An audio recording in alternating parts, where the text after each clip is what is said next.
Sarvamanthan news महाराष्ट्रामध्ये आपलं स्वागत. पाहुयात आजच्या टॉप 10 हेडलाईन्स.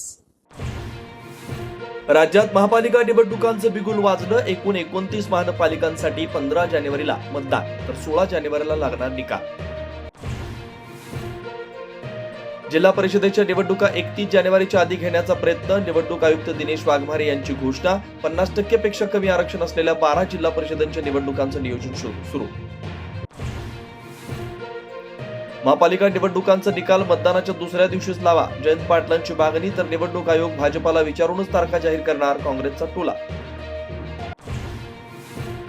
महापालिका निवडणुकांच्या तोंडावर उद्धव ठाकरेंना धक्का. तेजस्वी घोसाळकरांचा भाजपात प्रवेश. मुलाचे कान धरू शकलो असतो, सुनबाईचे नाही, विनोद घोसाळकरांची प्रतिक्रिया.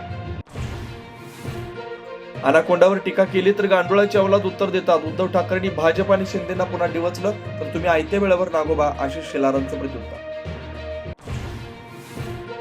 मनरेगाचं नाव बदलून होणार विकसित भारत. जी रामजी. मोदी सरकारच्या विधेयकामुळे वाद तापला. योजनेतून महात्मा गांधींचं नाव का हटवताय, काँग्रेसचा सवाल. मुंडवा जमीन घोटाळ्या प्रकरणी दिग्विजय पाटलांची पुण्याच्या बावधन पोलीस ठाण्यामध्ये चौकशी. गुन्हा दाखल झाल्यानंतर 38 दिवसानंतर चौकशीसाठी उपस्थित. इचलकरंजीत धर्मवीर छत्रपती संभाजी महाराज यांच्या पुतळ्याचं मुख्यमंत्र्यांच्या हस्ते अनावरण. सांगलीत अहिल्यादेवी होळकरांच्या पुतळ्याचं मुख्यमंत्र्यांच्या हस्ते अनावरण. अहिल्यादेवींनी महिला सैनिकांची पहिली तुकडी तयार केल्याची मुख्यमंत्र्यांनी दिली माहिती. सार्वमंथन न्यूज महाराष्ट्राला लाईक करा, शेअर करा, सबस्क्राईब करा.